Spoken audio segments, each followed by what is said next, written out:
Saving the battery. Saving your battery.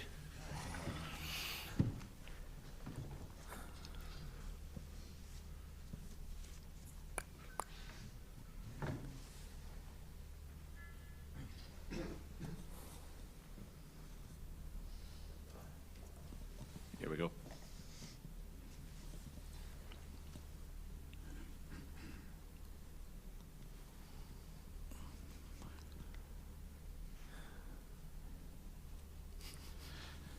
Steve, Scotland against England. Try and sum this rivalry up in the modern era.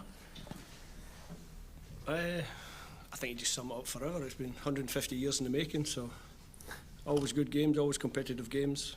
Modern era, certainly in my lifetime, England have probably moved a little bit further in front.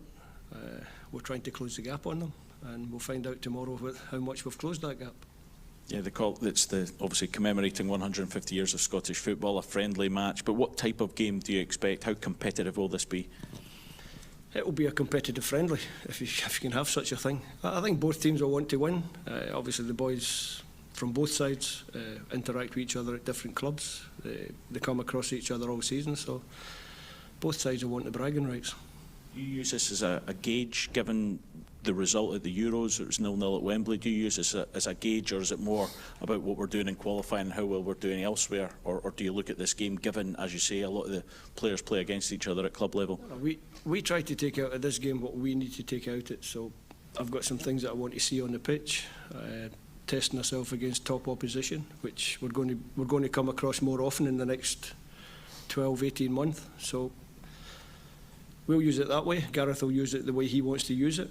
I don't think it really matters how both teams set up or how both camps set up. Once you get here, the atmosphere of the game, it'll be very competitive and should be a decent match.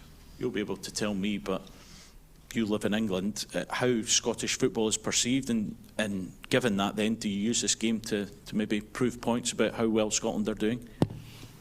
No. I've lived in England more than half my life. I've got English children, English grandchildren. I'm comfortable down there. I tend not to read any sort of nonsense about comparing the two levels of football. I just do my own little world. I'm a strange person that way. You're doing well so far. Can I just ask you about Elliot Anderson, because there was quotes from Gareth Southgate saying that he likes the player and it seemed to be leaving the door open for him to potentially join England. What do you make of that, first of all? Yeah, we like the player as well, so Elliot will still have that choice to make. Is that going to be one that you will actively pursue him and ask him, or is it all about the player being comfortable about joining Scotland? When I come out of this camp, I'll look at what we've done, what we've had, what's occurred over this camp. We'll do a debrief on it, and then we'll shape what we do from there. On a similar theme, Steve, is Harvey Barnes one that you're looking at or hoping that will transfer allegiance or state his allegiance for Scotland? Probably the same comment, is to think about that after.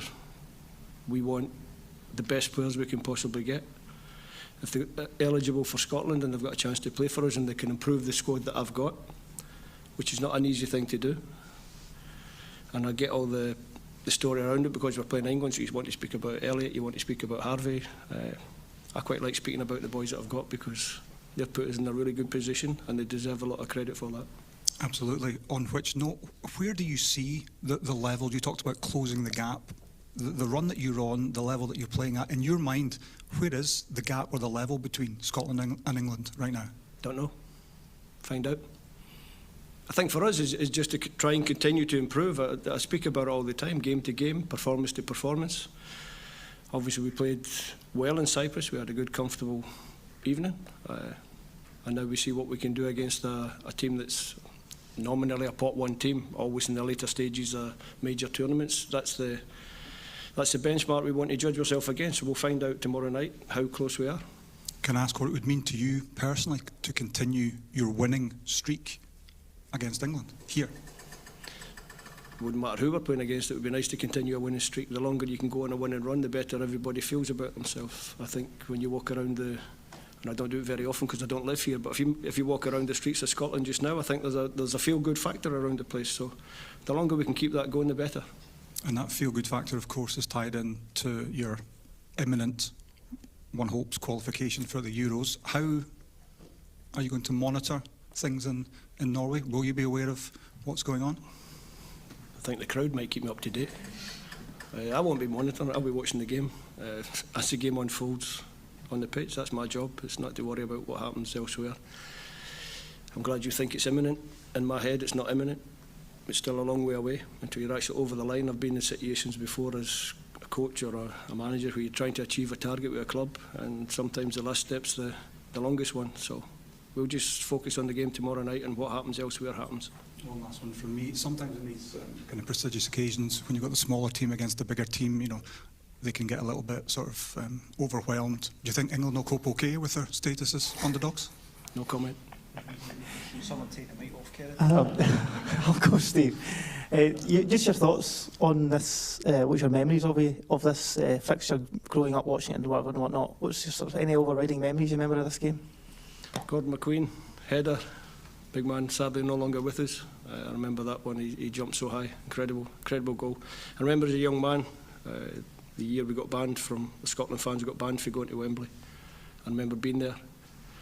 My sister and her husband lived in London at that time, and he was in the Met Police, so we managed to get a couple of tickets for us.